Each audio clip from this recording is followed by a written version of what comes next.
There comes a moment in every person's life when they realize that the noise around them has become unbearable.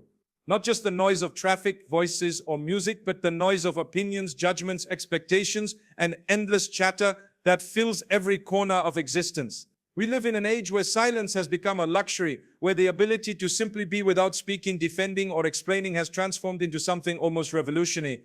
The world tells you to speak up constantly. It demands that you have an opinion about everything, that you defend your choices, that you respond to every criticism, and that you justify every decision you make. But what if I told you that one of the greatest powers you could ever develop is knowing when not to speak? What if the deepest strength you could cultivate is the ability to protect your peace by embracing silence? Silence is not weakness. Silence is not cowardice. Silence is not ignorance or indifference. Silence is a choice, a deliberate, powerful, and transformative choice. When you choose silence, you are choosing yourself. You are choosing your mental health, your emotional stability, your spiritual growth, and your inner peace. And in choosing these things, you are choosing a life of dignity, purpose, and genuine fulfillment. Consider for a moment how much energy you expend each day on things that do not serve you. How many times do you find yourself in conversations that drain you? How many times do you respond to comments that were never meant to be answered? How many times do you justify yourself to people who were never going to understand anyway? The cost of these unnecessary words is immeasurable. Every word you speak carries energy. Every explanation you offer requires a piece of yourself. Every time you defend your position to someone who has already made up their mind, you are giving away your power. You are allowing someone else to determine how you spend your emotional and mental resources. And in doing so, you are not only exhausting yourself, but you are also diminishing the peace that is rightfully yours. Think about the arguments you have had that changed nothing. Think about the times you explained yourself to people who refused to listen. Think about the energy you spent trying to convince someone of your worth when they had already decided what they thought of you. All of that energy, all of that precious, limited energy that you have was wasted on something that did not serve your growth, your happiness, or your purpose. The world is full of people who will challenge you, question you, criticize you, and try to pull you into unnecessary debates. They will say things designed to provoke a response. They will make comments intended to hurt, to belittle, or to diminish your confidence. And if you respond to all of these provocations, if you engage with every criticism, if you answer every question asked of you, you will spend your entire life defending yourself instead of building yourself. This is the trap that countless people fall into. They believe that they must respond to everything, that silence implies agreement or weakness, but this belief is a prison of their own making. The moment you realize that you do not owe everyone an explanation, that you do not have to engage with every provocation, that you can simply choose not to participate in someone else's drama, in that moment you reclaim your power. There is a profound difference between silence that comes from fear and silence that comes from strength. Silence rooted in fear is paralyzing. It prevents you from speaking your truth, from defending what matters, from standing up for yourself or others. But silence rooted in strength is liberating. It is the silence of someone who knows their worth, who understands their purpose, and who has nothing to prove. Strategic silence is the practice of choosing which battles are worth fighting, which conversations are worth having, and which people deserve your energy. It is not about being quiet all the time, but about being intentional with your words. It is about understanding that the most powerful communication often requires few words or none at all. Consider the person who remains calm when others are panicking. Their silence speaks volumes about their confidence and stability. Consider the person who listens without interrupting, who observes without judging, who thinks before speaking. Their silence conveys wisdom and depth. Consider the person who refuses to engage in gossip, who does not respond to provocations, who does not argue just for the sake of winning. Their silence demonstrates a level of emotional maturity that words alone can never achieve. In silence, there is clarity. When you stop speaking, you create space for thought. You allow yourself to see situations more clearly. You can evaluate whether your response will serve you or harm you. You can determine whether engaging is an investment in your peace or a depletion of it. This is the power of strategic silence. The problem is that society does not value silence. Society values loudness, constant productivity, endless communication, and visible engagement. If you are not speaking, if you are not making your presence known, if you are not constantly defending your existence, then there is an assumption that you do not matter. But this is a fundamental misunderstanding of how the world actually works. The strongest people are often the quietest. The most influential people often speak the least. The most powerful individuals are frequently those who have mastered the art of saying nothing when nothing needs to be said. They understand that every word should carry weight, that every response should serve a purpose, and that not every thought requires a voice. Peace is not something that comes to you. Peace is something you build, and one of the primary tools for building peace is the strategic use of silence. When you stop engaging in unnecessary conversations, when you stop responding to every criticism, when you stop defending yourself to people who never asked you to explain yourself, you create a sanctuary within yourself. This sanctuary is where your true growth happens. This is where you heal from the wounds inflicted by others' opinions. This is where you reconnect with your own values, your own vision, and your own purpose. This is where you remember who you are beyond the labels that others have given you, beyond the criticisms that have been hurled at you, beyond the expectations that have been placed upon you. Peace is about internal regulation. It is about not allowing external chaos to disturb your internal state. When someone speaks harshly to you, your peace should not be shattered. When someone misunderstands your intentions, your peace should not crumble. When someone criticizes your choices, your peace should not be threatened. And how do you maintain this peace? Often by choosing not to engage, by choosing silence. Think about the last time you were completely at peace. Think about how that felt. Most likely you were in a moment of quiet. Perhaps you were alone. Perhaps you were with someone who did not demand anything from you. Perhaps you were simply being without doing. That moment of peace, there was silence. Not necessarily the absence of sound, but the absence of inner turmoil, the absence of needing to prove something, the absence of defending who you are. This is the peace that becomes available to you when you make the decision to protect it, when you set boundaries around your words, when you become selective about the conversations you engage in, when you refuse to participate in drama, when you stop explaining yourself to people who refuse to understand. You create space for this peace to flourish. The peace that comes from silence is not just emotional or mental, it is spiritual. When you quiet the noise within and around you, you create space for something deeper to emerge. You create space for intuition, for wisdom, for purpose. Many of the greatest insights and realizations in human history have come not from constant talking, but from deep reflection, from meditation, from silence. There are specific enemies that constantly threaten your peace, and most of them thrive when you speak. The first enemy is the need to be right. This is one of the most destructive forces in human life. The need to be right causes arguments, ruins relationships, and prevents growth. When you engage in a conversation with the primary goal of being right, you are already compromised. You have given your power away. You have made someone else's opinion more important than your peace. The need to convince people of your worth is another major enemy of peace. There are people who will never believe in you no matter what you do, no matter what you achieve, no matter what you say. And the moment you realize this, the moment you accept that you cannot convince everyone, the moment you understand that some people will choose to see the worst in you, regardless of your intentions, you are liberated. You can let them go. You can release them from your life, and in doing so, you protect your peace. Gossip is a thief of peace. It might feel good in the moment to engage in gossip, to talk about others, to share rumors, but gossip depletes you. It fills your mind with negativity. It damages your character, even if the others involved never know. When you choose silence instead of gossip, when you refuse to participate in character assassination, when you simply walk away from these conversations, you are protecting your peace.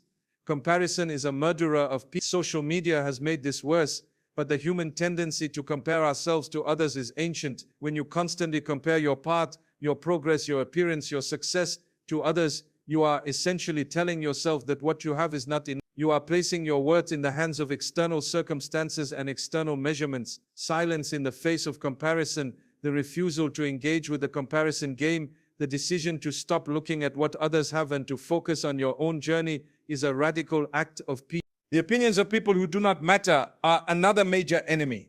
There are opinions worth considering, and there are opinions that should be completely ignored. The problem is that most people give equal weight to all opinions. They treat the words of people who love and understand them the same way they treat the words of people who are envious, who do not know them, or who have no real investment in their well-being. When you learn to distinguish between these, when you refuse to accept words from people whose judgment is compromised or whose motives are suspect, you protect your peace. Unresolved conflict is a poison to peace. But here is what most people get wrong about conflict resolution. They think it means endless discussion, constant conversation, and complete understanding. Sometimes peace requires you to simply let things go. Sometimes the most mature response to conflict is to recognize when a conversation will not lead anywhere productive and to choose silence instead. Sometimes peace means accepting that you will not resolve everything, that you will not convince everyone, and that some things are simply best left unsaid. When you make the decision to protect your peace through the strategic use of silence,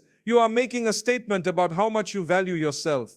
You are saying that your mental health matters more than winning an argument. You are saying that your emotional stability is more important than being right. You are saying that your spiritual well-being is worth protecting. Self-respect is not something that comes from other people. It does not come from achievements, from possessions, from status, or from validation. Self-respect comes from how you treat yourself. And when you allow yourself to be drained by unnecessary conversations, when you permit people to pull you into drama, when you exhaust yourself defending your worth to people who refuse to acknowledge it, you are disrespecting yourself. Conversely, when you set boundaries, when you say no to things that do not serve you, when you choose to walk away from situations that harm your peace, you are respecting yourself. You are telling yourself that you matter. You are demonstrating to yourself that your peace is valuable, that your energy is precious, and that you are worthy of protection. This is not selfishness. There is a profound difference between self-respect and selfishness. Selfishness is about taking from others without regard for their well-being.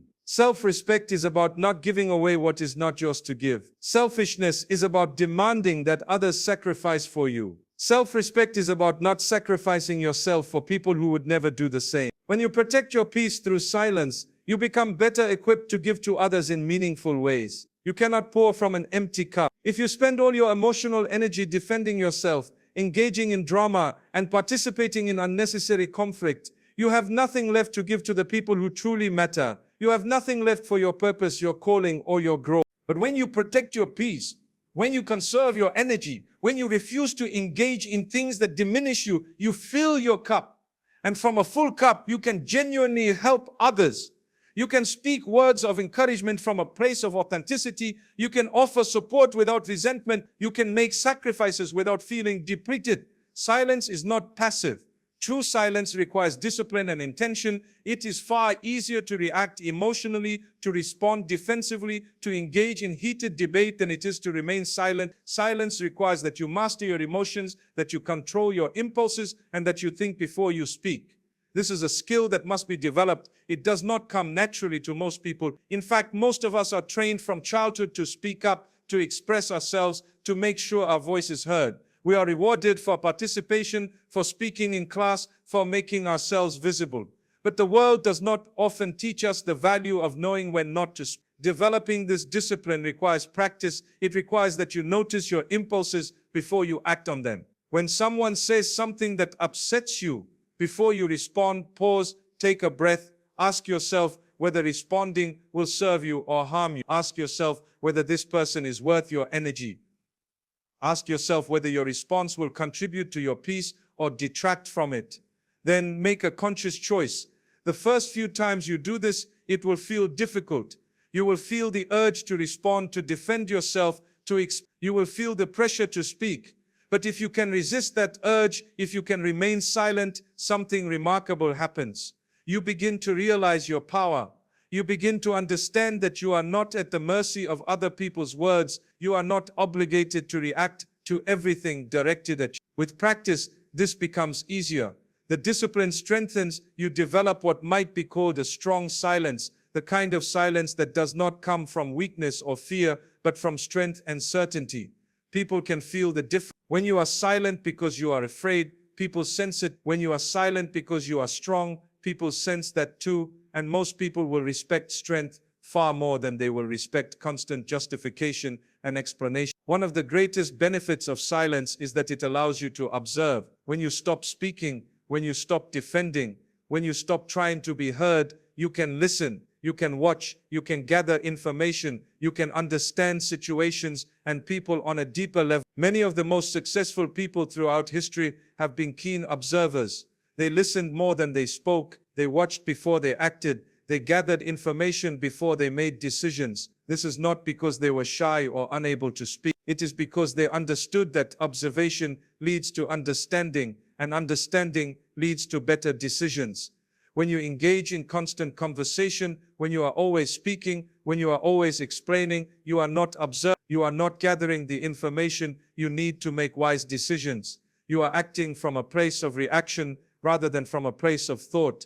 This leads to mistakes, to decisions you regret, to words you wish you could take back. But when you embrace silence, when you observe before you act, when you listen before you speak, you gain wisdom. You begin to see patterns. You begin to understand people's true motivations. You begin to recognize which conversations are worth having and which are traps. You begin to see through manipulation and false intentions. This observational wisdom is invaluable. It protects you from people who would take advantage of you.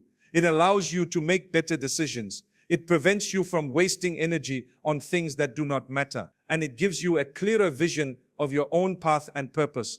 One of the most important uses of silence is as a response to negativity. Negativity thrives on reaction. When you respond to negativity with anger, with defensiveness, with an attempt to prove the negative person wrong, you are feeding the negativity. You are giving it energy. You are keeping it alive. But when you respond to negativity with silence, something different happens. The negativity has nowhere to go. It cannot feed on your reaction because you have provided none. It dies out naturally, like a fire without fuel. This is one of the most powerful lessons you can learn. People say negative things because they want a reaction. They want to provoke you. They want to see you upset, angry, or defensive. If you refuse to provide this reaction, if you simply remain silent and unmoved, they lose their power. And after a while, they stop trying. This applies to criticism, to insults, to gossip, to all forms of negativity. When someone criticizes you in an attempt to diminish you, silence is your shield. When someone insults you to provoke you, silence is your weapon. When someone spreads lies about you, silence is your dignity. Of course, there are times when silence is not appropriate. If you are being attacked unjustly in a way that affects your reputation or your livelihood, then you may need to respond. But even here, the response can be measured, thoughtful, and brief, rather than reactive, emotional, and exhaustive. Many people misunderstand silence.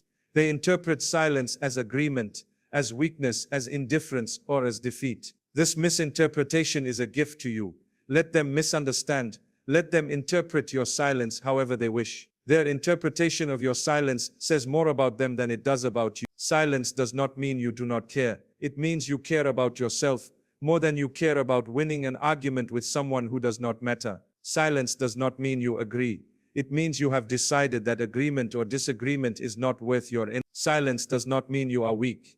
It takes far more strength to remain silent than it does to lash out emotion. Some of the greatest movements, the greatest transformations, the greatest moments in human history have come from silence. The silence of non-violent resistance, the silence of dignity in the face of humiliation, the silence of conviction in the face of opposition. These silences have changed the world, not because of what was said, but because of what was not said. There's a power in refusing to be drawn into someone else's framework. There's a power in refusing to play by someone else's rules. There's a power in saying through your silence that you will not participate. And this power is available to you whenever you choose to use it. Silence is also a tool for healing. When you have been hurt by someone's words, when you have been wounded by criticism or betrayal, when you are struggling with anger or resentment, silence can be the pathway to healing. In silence, you can process your emotions without externalizing them in ways that harm you further. You can feel your pain without spreading it to others. You can work through your hurt without using it as an excuse to hurt someone else. You can grieve what has been lost without allowing that grief to consume you. Many people try to heal through talking. They want to tell their story over and over, to have their pain validated, to ensure that everyone knows what happened to them. And while sharing and support are important, endless talking about your wounds can sometimes prevent them from healing. There's a time for sharing, but there's also a time for silence. There's a time for processing internally, for reflecting on what the experience has taught you, for finding meaning in what you have suffered. This internal work happens in silence. Silence allows you to become intimate with your own pain, to understand it deeply, and eventually to integrate it. Instead of remaining a victim of your circumstances, you become someone who has gone through difficulty and emerged stronger. And this transformation often requires periods of silence and reflection. One of the greatest freedoms you can experience is the freedom that comes from letting go of the need to explain yourself. This freedom is accessed through silence. When you stop trying to make people understand, when you stop defending your choices, when you accept that you cannot control other people's perception of you, you are liberated. This is particularly important when dealing with people from your past or people who are close to you. There's often a deep desire to be understood by these people, to have them see you as you truly are. But sometimes, no matter what you say, no matter how you explain yourself, they will not understand. They have already made their judgment. They are too invested in their perception of you to change it. The moment you accept this, the moment you let go of the need to convince them, is the moment your freedom begins. You stop wasting energy on people who will not listen. You stop adjusting your behavior to earn their approval. You stop explaining your choices to people who are never going to approve anyway. And in letting them go, you make space for people and relationships that are healthier, more authentic, and more genuine. This is the power of silence. This is the strength of knowing when not to speak. This is the peace that comes when you decide that you matter more than the noise. That is the journey. That is the transformation. And it begins with a single choice, the choice to be silent, and in that silence, to reclaim your life.